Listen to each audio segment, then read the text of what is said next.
ঐক্য মঞ্চের পক্ষ থেকে ফরাক্কাতে বুধবার বিকেলে বাংলাদেশের সংখ্যালঘু সম্প্রদায়ের উপর অত্যাচারের ও নির্যাতনের প্রতিবাদে পথে নামল ফরাক্কার সনাতন হিন্দু ঐক্য মঞ্চ। ঐক্য মঞ্চের নেতৃত্বরা দাবি জানিয়ে বলেন, যখন বাংলাদেশে কোনো প্রতিবাদ আন্দোলন বা স্বাধীনতার নামে আন্দোলন হয়েছে, তখনই হিন্দুরা বারবার সেই দেশে অত্যাচার নিপীড়নের শিকার হয়েছেন। সারা পশ্চিমবাংলার বিভিন্ন জেলা ও ব্লকের সাথে আজ মুর্শিদাবাদের ফরাক্কায় নিশিন্দা ২ নম্বর কলোনি ত্রিশূল মোড় মন্দির থেকে মিছিল করে ১২ নম্বর জাতীয় সড়ক সংলগ্ন চৌরাস্তা ট্রাফিক মোড়ে প্রতীকী প্রতিবাদ সভা হয়। মিছিল নিশিন্দা ২ নম্বর কলোনি নেপাল মন্দির মোড় থেকে পদযাত্রা করে নিউ ফরাক্কা রেলওয়ে জংশন চত্বর দিয়ে ১২ নম্বর জাতীয় সড়ক হয়ে স্লোগানের সাথে চৌমাথায় এসে পৌঁছায় পদযাত্রা। বাংলাদেশের হিন্দুদের ঘরবাড়ি, দোকানপাট, মন্দির আমার মামার বাড়ি গর্জে ওঠে সনাতন হিন্দু ঐক্য মঞ্চের নেতৃত্বরা। আরজি কর মেডিকেল কলেজ পড়ুয়া ডাক্তার ছাত্রীকে নৃশংসভাবে অত্যাচার নিপীড়ন করে ধর্ষণ ও খুন করার প্রতিবাদে ১ মিনিট নীরবতা পালনের মাধ্যমে শ্রদ্ধা নিবেদন করে ও খুনি ধর্ষকদের কঠোর শাস্তির দাবি জানান।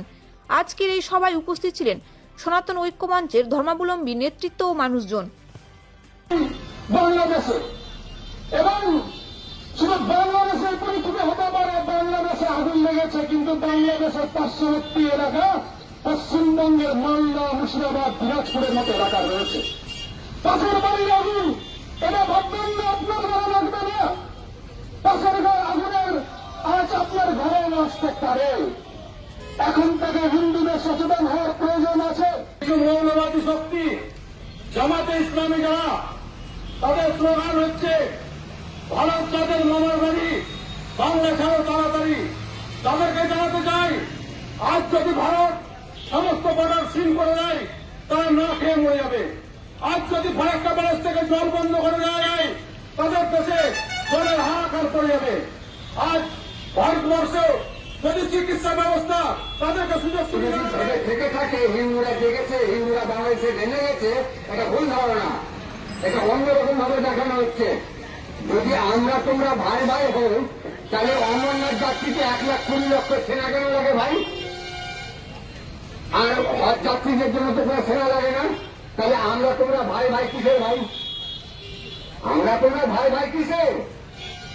দেখানো অবস্থা, এই অবস্থান যে আন্তর্জাতিক যে একটা চক্রান্ত চলছে, সেই আন্তর্জাতিক চক্রান্ত আমাদের বুঝতে হবে।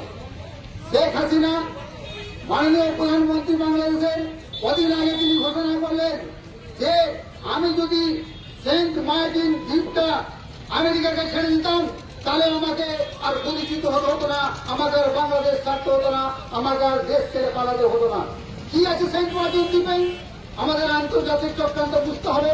ভারতবর্ষ সহ আর চায়না, যে বিশ্বের বৃহৎ শক্তি হিসাবে চায়না, ভারতবর্ষ আজকে মাথা তুলে দাঁড়াচ্ছে, তাকে জব্দ করার জন্য বিশ্বের দাদা আমেরিকা আর ছড়ি ঘোরাবার জন্য বাংলাদেশের পরবর্তী যে দ্বীপ আছে সেন্ট মার্টিন দ্বীপ, সেই দ্বীপটাকে দখল করে সেখানে নেটো সেনা বাহিনী রাখার আর চেষ্টা করছে।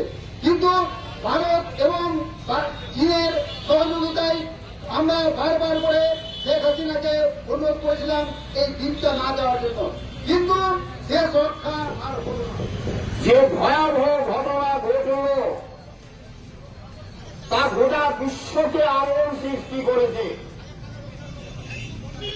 হাসিনা বেগম নির্বাচিত সরকার, সেই নির্বাচিত সরকারের বিরুদ্ধে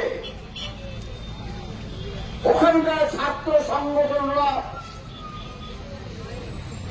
তাদের কোটা নেওয়ার জন্য, তাদের প্রত্যেকটা ডিপার্টমেন্টে তাদের সংরক্ষণ রাখার জন্য আমাদের আজকের প্রোগ্রাম ছিল যে বাংলাদেশে ছাত্র আন্দোলনের মাধ্যমে যে অভ্যুত্থান হয়েছিল, সেই অভ্যুত্থানের পর সেই দেশের সাম্প্রদায়িক শক্তি আমাদের ওখানকার সংখ্যালঘু ভাই বোন, বিশেষত সনাতনী হিন্দুদের তারা আক্রমণ করেছে, দোকান ভেঙেছে, বাড়িঘর ভেঙেছে, লুট করেছে, মন্দির ভেঙেছে, মঠ ভেঙেছে। এবং যখন আন্দোলন চলেছে তখন বেছে বেছে হিন্দু পুলিশ হত্যা হয়েছে। এই যে নারকীয় সন্ত্রাস হিন্দুদের উপর বাংলাদেশে, এবং সেটা একবার না বারবার বিভিন্ন আছিলায়, সেই সমস্ত বন্ধ করে বাংলাদেশের হিন্দুদের সুরক্ষা প্রদান, তাদের জন্য সংখ্যালঘু সুরক্ষা আইন এই সমস্ত দাবি নিয়ে আজকে আমরা ভারতবর্ষের ফারাক্কা এলাকার হিন্দুরা সমবেত হয়ে প্রতিবাদ এবং ধিক্কার জানালাম। আরজিকর কাণ্ড, এটা তো আমাদের স্বাভাবিক কর্তব্য। আমরা একসময় নারী সম্মানের জন্য লঙ্কা কাণ্ড করেছি, কুরুক্ষেত্র করেছি, আজকে হলে আমাদের হাতে মোমবাতি ধরিয়ে দিয়েছে, এর তো প্রতিবাদ হবেই, আমরা তো করছি। তার সঙ্গে আমাদের একটা জায়গায় সেটা হচ্ছে যে আজকে যারা প্রোগ্রাম করছে আমরা বলেছি সংশোধনীর মাধ্যমে অনুষ্ঠানটা করতে, এর প্রতিবাদ তো হওয়াই উচিত। কামদুনির মতো যেন না হয়। কামদুনিতে কি হলো, মেয়েটিকে ধর্ষণ করে মারা হলো, 6 বছর পর অপরাধীরা বেকসুর খালাস হয়ে গেল, এটা যেন না হয়। হ্যাঁ, কৌশিক চক্রবর্তী।